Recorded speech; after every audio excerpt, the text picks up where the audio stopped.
Миний араар ярьдаг бүх хүмүүсийг нэг өрөөнд цуглуулад намайг тэдэнтэй хамт төвчж. Тэгээд хэр хурдан тэд надаас зөвлөгөө асууж эхлэхийг хараарай заяа. Хүмүүс чамайг байхгүй чинь шимэлдэх дуртай. Тэд чиний амжилтыг ярилцсан. Алдаагч чинь шүүн. Тэ? Сонголтыг чинь шүүмжлэн. Зарим нь бүр өөрсдөө дээрдүүлж мэдрэхийн тулд чиний тухай худал түүх зохиож ярина. Яагаад гэж вэ? Учир нь хов жив маш амархан шүү дээ. Мөн энэ болвол зориггүй хүмүүсийн л хийдэг ажиллахгүй да.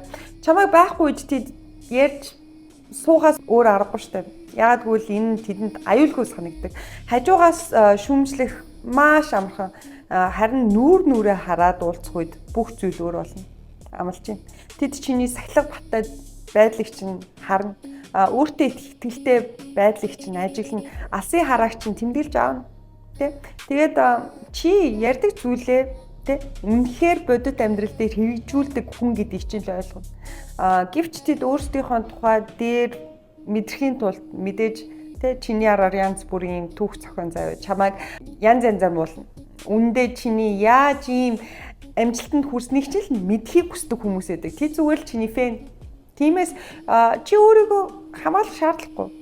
Цуу ярианы араас гүөх шаардлагагүй шүү дээ. Тэ? Тэд ярьжлаа.